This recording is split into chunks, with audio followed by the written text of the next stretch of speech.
In one of the matches where we played against Everton, I was spotted by Billy Bingham, who was then the manager of Everton. Everton was actually, in the 70s, better than Man U. They were the club at that time not to play for. And he offered me a trial match, all expenses, trip paid, to go to London for the trial. Favorite Star Wars character? Darth Vader. Wow, the ultimate villain. Yep. The final score was 3-2. That was at the end of extra time. You scored 2 goals. At the final whistle, had it already sunk into your mind that the cup was now back in Singapore's hands? Of course we did. We were all overjoyed. I think the fans ran onto the field to, congratulate us, and they were all happy that, finally, after 12 long years, the cup is back, the cup is back with us, yeah. Favorite place in Singapore? It has to be in my hometown, and it's at Sembawang, yeah.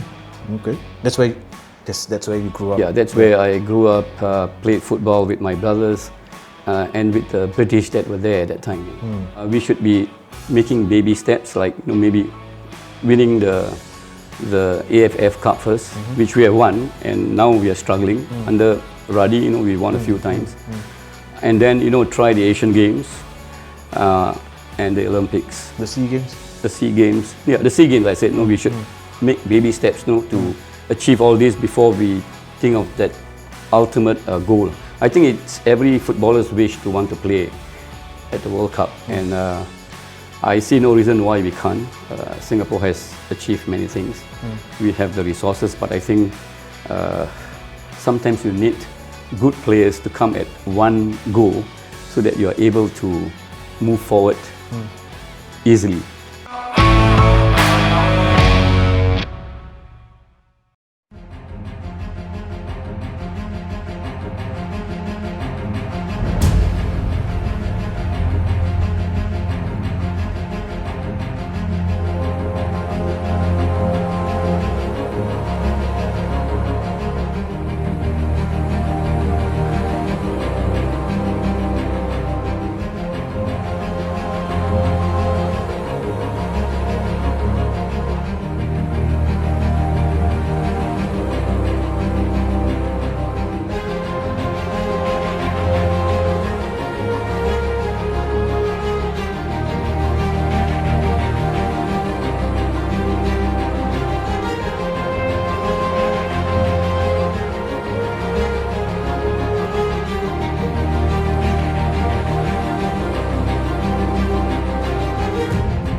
We're now at the home of football legend Quah Kim Song. And since this is 2020, let's play 2020 with the football legend. Kim Song, first off, favorite Malay dish? Should be Asam Pedas. Asam Pedas. Favorite golfer in the world? Ernie Els is my favorite player because of his nice, lazy swing. And he's a guy that has got no qualms about people, making comments about him. He will take things as it is, a true gentleman.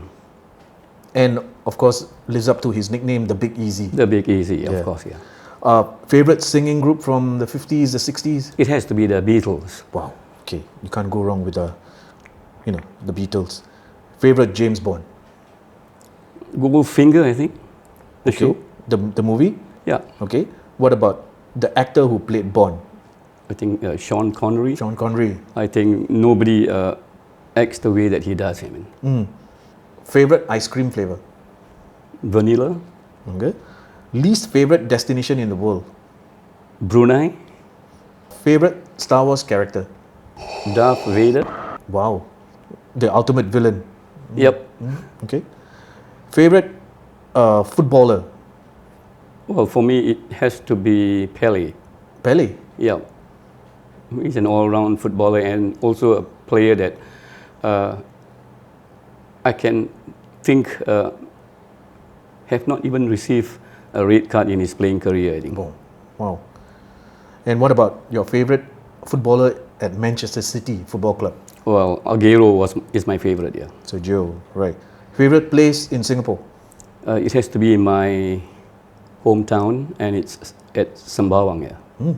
Okay. That's where you grew up? Yeah, that's where I grew up, played football with my brothers, and with the British that were there at that time. Yeah. Least favorite fruit? Jackfruit, and because it is very hard to digest. Favorite car to drive? BMW, Okay. Favorite national teammate from the 70s? Dola Qasim, The Gaelic King. the Gaelic King, yeah. The late Dola Qasim, yeah. Favorite football memory from your playing days? It will be at Farrer Park, playing, running around a cluster of fields, playing, with fans that will come, and crowd around the fields to cheer us. I was then playing for Burnley United, and we get the most crowds Burnley United was formed by this businessman called Mr. Dennis Lim. Okay. Favorite Hollywood actor? Brad Pitt, Okay. Favorite Hollywood actress? Angelina Jolie, His ex-wife. his ex-wife, yeah. Okay. Very few people have said that combination, favorite actor, favorite actress. Most memorable quote from former national coach Chu Seng Kui. Well, I think he will always, before he starts his training, he will mention that conservation of energy is a hallmark of a great player. That's one of the quotes that he will always say before he starts his training session. The other one is, eating is a necessity, not a pastime. Okay. The second one sounds easily digestible. The first one, did the players understand what he meant? Well, I did. I'm not sure whether the rest fully understand what he says, but it's basically, when you can pass the ball, don't dribble. Conserve your energy, and you only dribble when you can't pass. That's what exactly he means. Okay. Favorite song of all time? Don't Play That Song For Me by The Quest, and the guy that sang the song was a Jamaican, I think. His name was Keith Locke. Okay. The Quest is a Singapore band, right? He was a Singapore band, yeah. Okay. Don't play that song for me. It brings back the memory of the days that I once knew. Those days that I spent with you. Oh no, don't let it play. It fills my heart with pain. Please stop, but you ran away. Oh, I remember all those words you said. You said, darling, I love you. You know that you lie. Darling, I love you. You know that you lie. Darling, I love you. Oh baby, you lied, yeah. Favorite television show? It has to be Bonanza, in the 70s. This group of family that will help one another whenever, whenever any of them gets into trouble, the whole family will be behind him. Of course, starring the late Lon Green. Lon Green, Right? yeah. That's right, yeah. Yep. Okay. With 10 other siblings, who was your most favorite and why? It has to be Kim Seok. He is the fifth of 11 of us. I think he is always encouraging me to play football, at a higher level, and always gives me advice. And one of the advices that I can still recall is that he said, there are many people that will give you a lot of opinions and views about things in life. But as long as you believe in what you are doing and you believe in that one view, you just do it, is it? So I remember what he said, and till this day, I will, carry on the advice that he has given to me.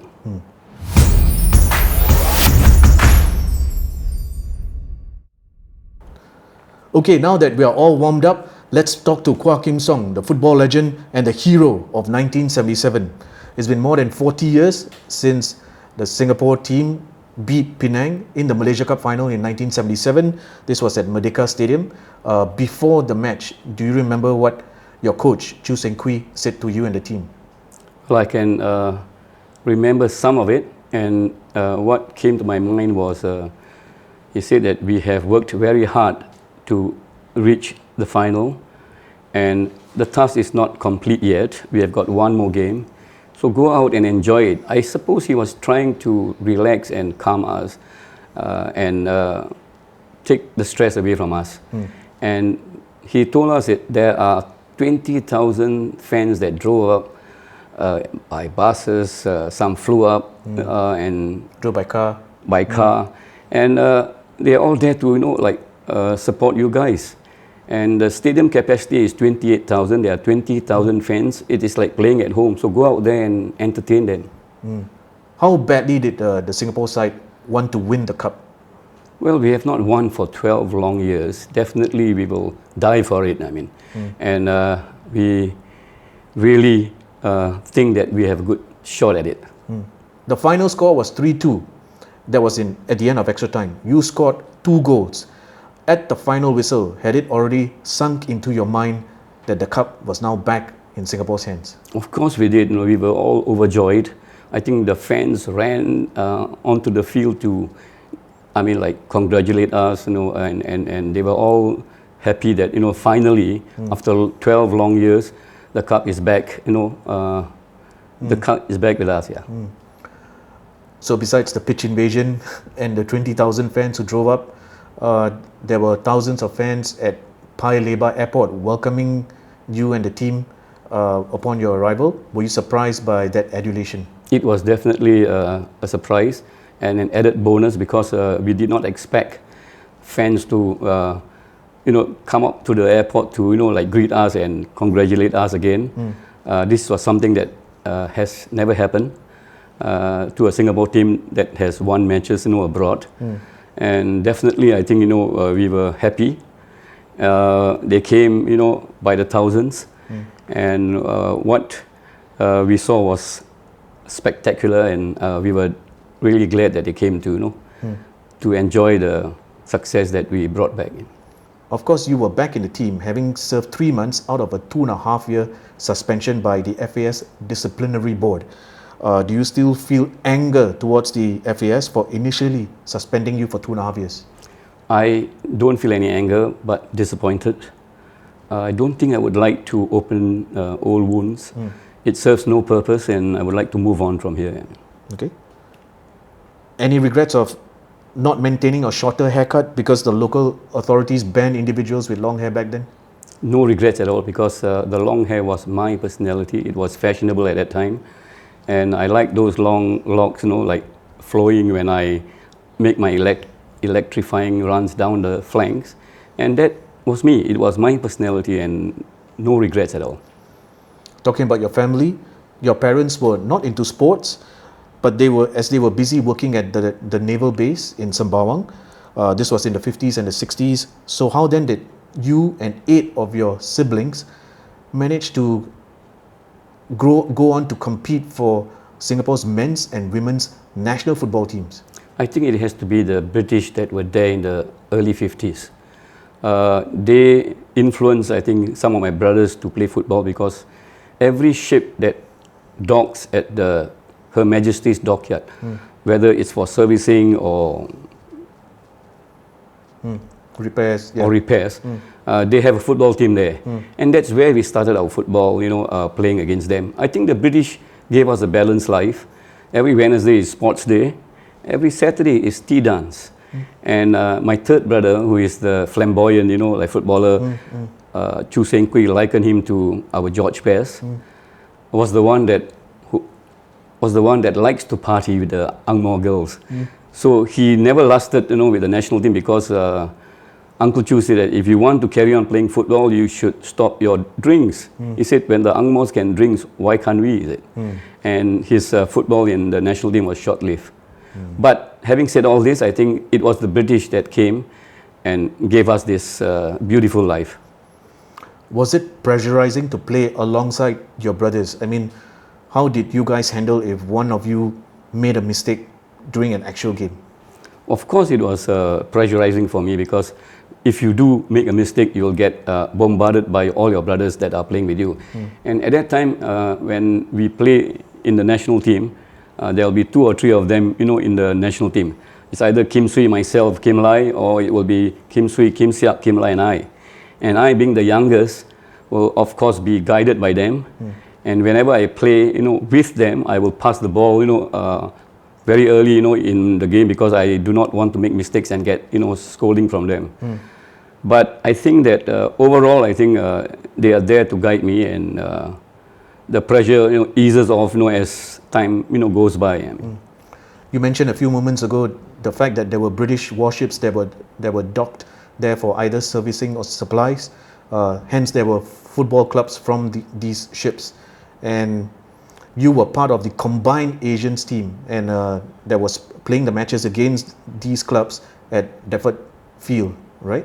So, do you still remember those times, especially when there were thousands who came to watch these friendly matches? Yeah, I think I was just a young boy of 7 or 8. It was my brothers that were representing the Asian All-Stars.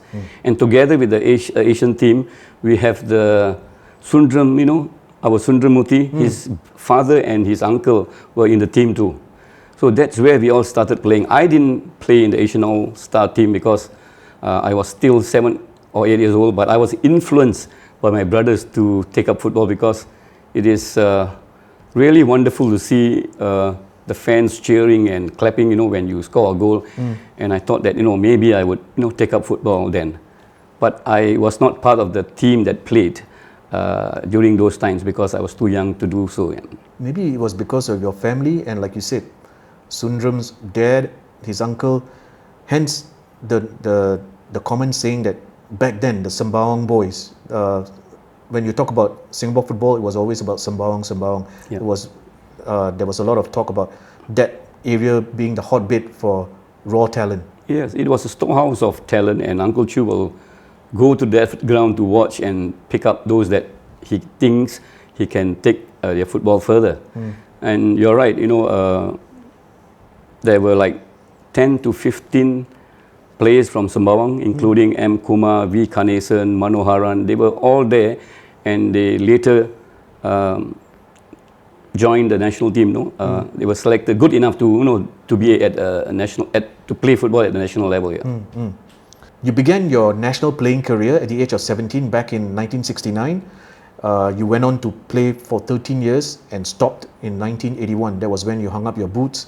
Was it due to the fact that of the injury that you suffered in 1978, the leg injury, for you to have call time at the age of only 30? It was partly that reason, and partly too, I think, I was a bit apprehensive when I go for my tackles, when I go for my dribbles, because I was known to be fearless. And with that massive injury on my leg, I broke the tibia and fibula, both bones there. I was a bit hesitant when I go for my dribbles. So I think when you are in that position, you can't give your best. And I was also thinking about my family. I was starting a family, and I've got to focus on my career, and that's where I made the decision to call it a day.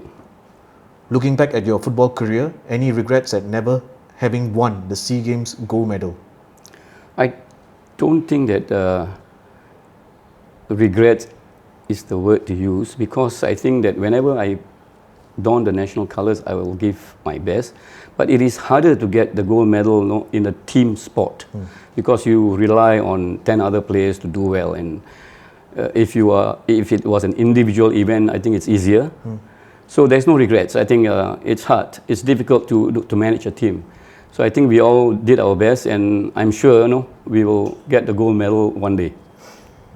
13 years with the Singapore Lions, did you get a chance to go and compete at the Asian Games at all? Definitely not. We did not qualify. But my brothers did. I think it was Kim Sui and Kim Lai that played in the 1966 Asian Games. And they lost to Burma in the semi-finals. So they came in fourth. Not bad. It was really an achievement for Singapore's football to have come in fourth, in the Asian Games. That's right. So a fourth place finish is the best record so far for the Singapore Lions at the Asian Games. That's right. This was in 66. 66. Okay. You were under the tutelage of Chu Seng Kui as national coach. We all know he's a strict disciplinarian. Yeah. When did you get to see the softer side of the man who is also known as Uncle Chu? I managed to get to see that when I was called up, when I was doing my NS. I was called up by Uncle Chu to go to Merdeka Stadium to join the national team. But upon arrival, they found out that the closing, the registration for players was closed, so I couldn't get to play, even though I rushed down to join the team. But I sat down with him and he started pouring to me all the things that happened. He said that it is not easy to run a football team. You get players who have got financial problems, family problems and so on, and he would try to solve the problems for the players. Some of them will come up to him and say that they have got to pay their PUB bills and they can't. And Uncle Chu said that if you cannot, if you have all these problems, it is difficult to give your best on the field. Your mind should be clear if you want to play a good game. And these are some of the things that Uncle Chu did. He also, I think, gave football boots away for players whom he think could make it. And he will say, take it first, pay me whenever you're able. And this is the kind of person, a kind-hearted person who will help people who are in need. And that's Uncle.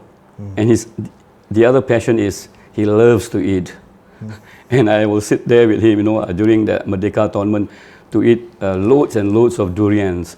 And he was telling me, Kim Song, can you please stop that, because when we go back, you'll be playing in the Malaysia Cup. So I know where he was coming from, because I was like eating and not playing and not exercising, so I got to be careful.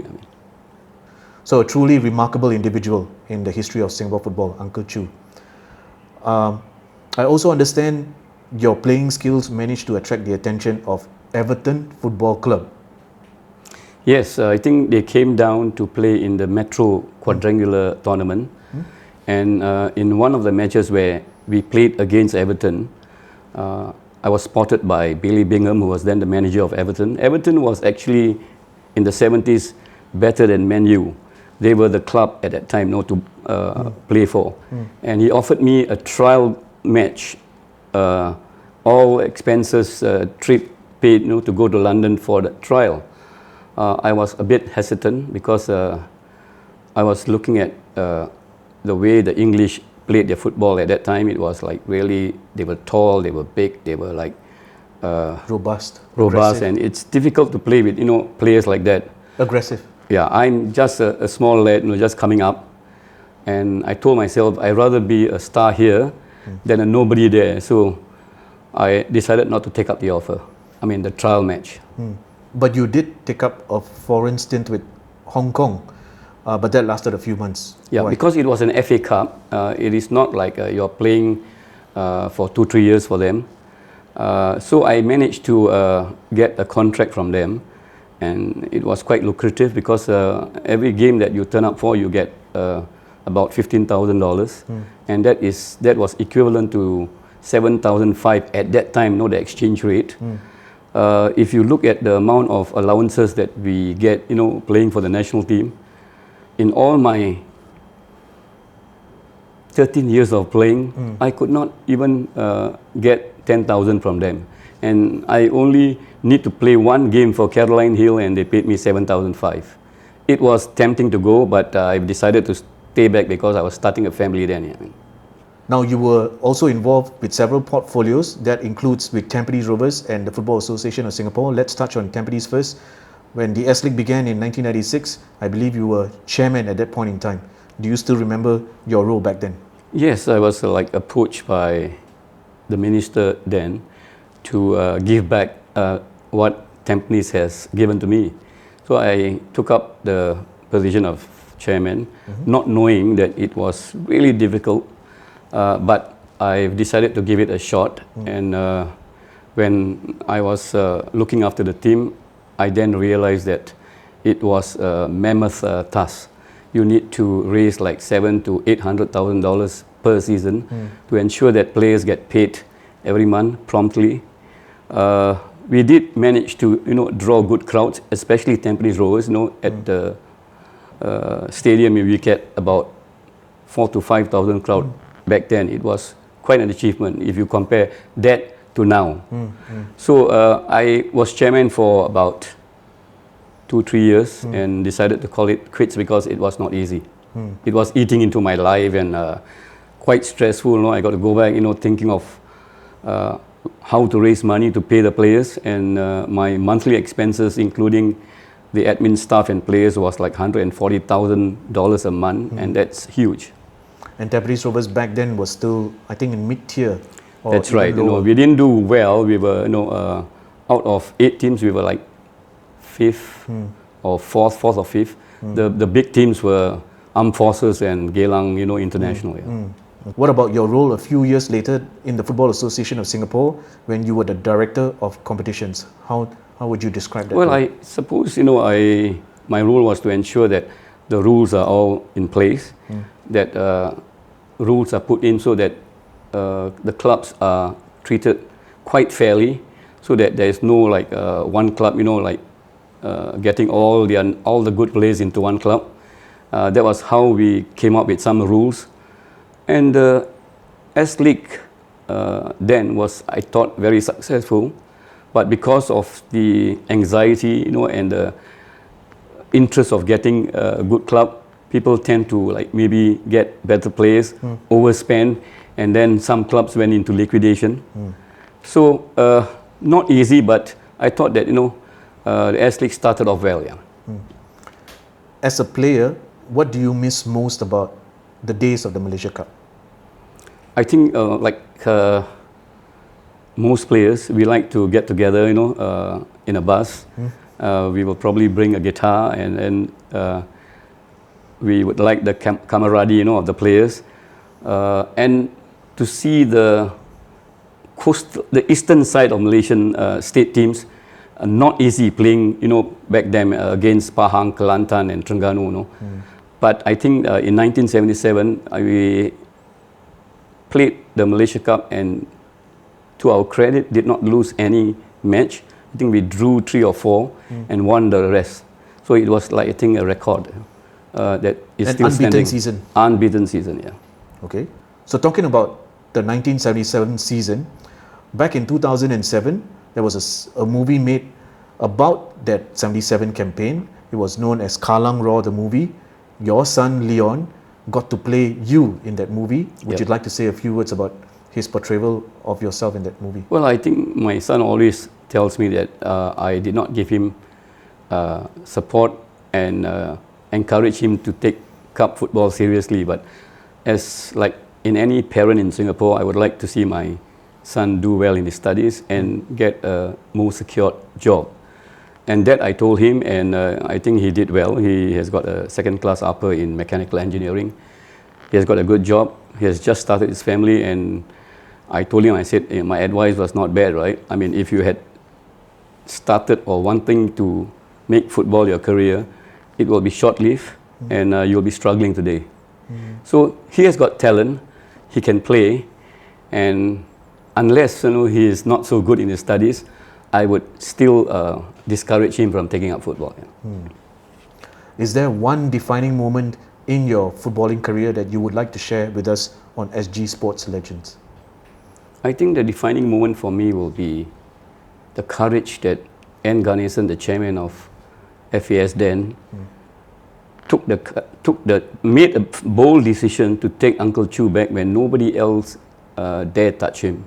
They said that Uncle Chu was trouble and all that, but Ganesan said that he had success in Malaysia with the Indonesian team, and nobody gave him a chance to coach his own country. I'm going to take responsibility in what happens. And he recalled Uncle back. Uncle Chu made some conditions on his return. He said that if you want me to come back, it is on my terms. And I want Kim Song, Raja Gopal, and Samad all to come back from suspension. And that's what we all did. And the rest is history.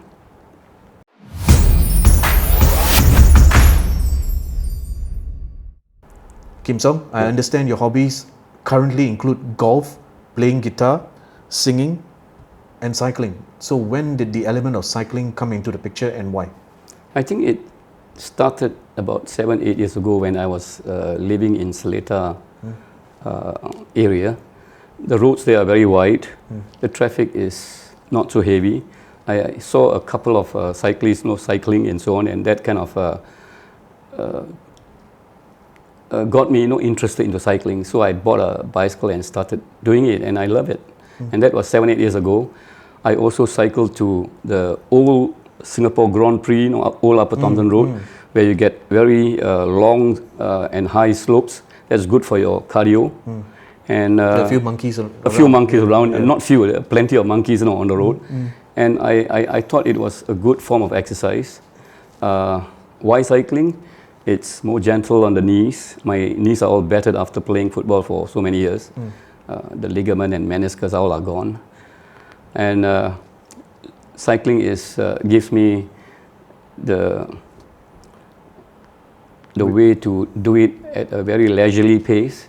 And when you feel like slowing down, you do. And when you feel like speeding, you can also do that. So I do my cycling now with my daughter's father-in-law. What we do is that we cycle for 20 to 30 clicks a session. We will go up right to the East Coast Park corridor. From there, we will cycle right up to the Marina Barrage and back. And then go and indulge in our nasi lemak and mee rebus. It will put back all the pounds that we have taken out from cycling. So how long does it actually take you to cover 50 to 60 kilometers? About 3.5 to 4 hours. And what about the recovery time? Okay, after the trip to Changi and back, you probably will need about 1 day the most to recover. And I will just go to SRC, to the hot pool and cool pool to ensure that my recovery is done there. Okay, let's bring it back to football. And what is your current assessment of Singapore's national team today in 2020? I think that they have got a long way to go. I think they have not done well. This is a fact. And there are some good players. I'm not sure whether the coach is giving them the right encouragement and methods of training that now people adopt. You look at clubs overseas, they have got like 20 to 30 officials looking after the whole team. When if you compare to Uncle Chu, we have only got him and Justin Marias to look after the team. So I think with modern day facilities and so on, I think we can only get better. I mean, we are at the bottom now. If there's one thing that is still lacking in our players today, what is that one thing? I think it's keeping possession of the ball. I mean, I've watched them play, on TV. Whenever we get the ball, we give it back very quickly, and that's bad. The objective to reach the World Cup in 2034, along the way, what else do you think our Singapore Lions should achieve? I think we should take small steps and not, out of the blue say that no, we will qualify for the 2034 World Cup. That's a bit far-fetched to me. We should be making baby steps, like maybe winning the AFF Cup first, which we have won, and now we are struggling. Under Radi, we won a few times. And then, try the Asian Games and the Olympics. The SEA Games? The SEA Games. Yeah, the SEA Games, I said, we should make baby steps to achieve all this before we think of that ultimate goal. I think it's every footballer's wish to want to play at the World Cup. And I see no reason why we can't. Singapore has achieved many things. We have the resources, but I think sometimes you need good players to come at one go so that you are able to move forward easily. So that is the footballer's perspective. What do you say to the man on the street regarding Goal 2034? What would you want? Well, I think that, for everything else, the fans supported us when we were playing. It was fantastic. I think without which we would not have gone that far. The fans' support should be real and not fair weather friends. I think, whether they are down or up and so on, you should still give them the encouragement and support. And if they can do that consistently, and our players putting in the hard work and give their best, we will reach there. How long we will reach there, I don't know, but we will probably reach there one day. So Kim Song, I'm sure you're aware that in today's sports fraternity, we have the Quah siblings, the Quah Ching Wen, Tseng Wen, and Ting Wen. They are the swimmers. Are they of any relations to your community? They are not related at all. They are all great swimmers. We are all land-based football players. Okay. So having said that, with 10 siblings and the generations that have come since then, are any of your nephews or nieces and even their kids, any of the Quah family members in Singapore sports today? I think back then there were 2 or 3 nephews of mine, Tony, I think Ivan Quah. They showed interest in playing football, but never really went far to become national players. And up to today, there is none of them that is involved in taking up football or taking an interest to want to represent the national team. Do you feel sad and disappointed that none of them are able to be involved in Singapore sport? Doesn't have to be football. I don't feel sad because I think ultimately it is that person, and it is not easy to become a national athlete. You really have to make monumental sacrifices, and if you can't, you will not achieve anything. So to me, I think they pursue other interests.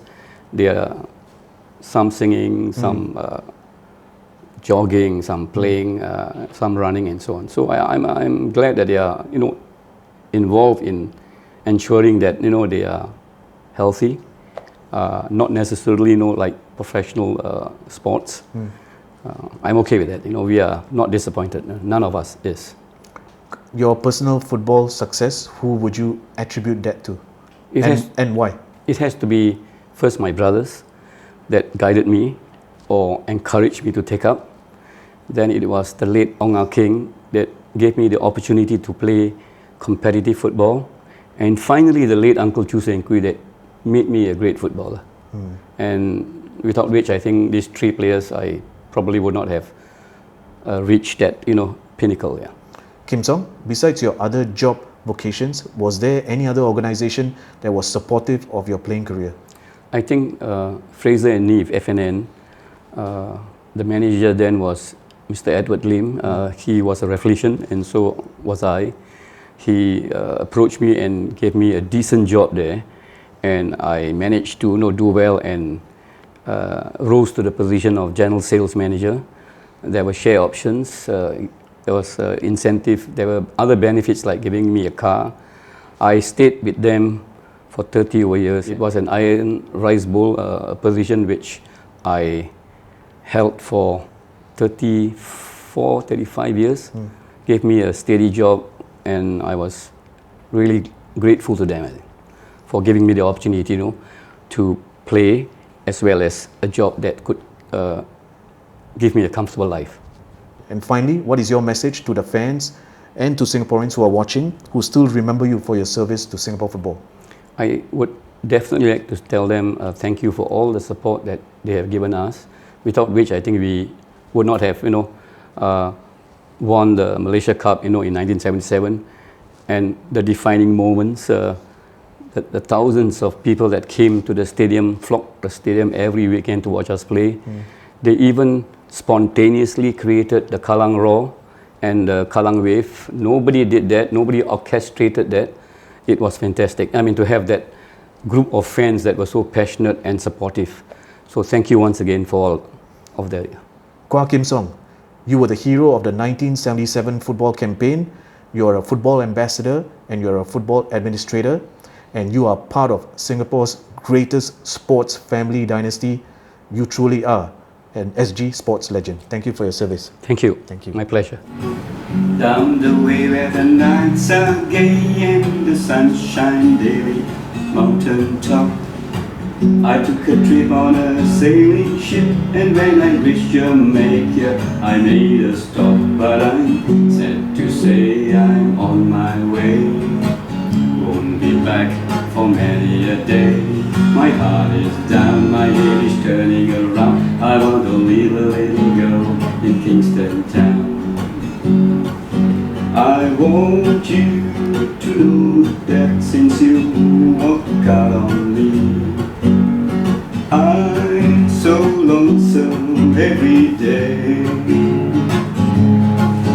I want you to know that since you walked out on me, nothing seems to be the same always. Think about the love that burns within my heart for you, the good times we used to have before you walk off me. Walk right back to me this minute, bring your love to me, don't send it. I'm so lonesome every day. Okay.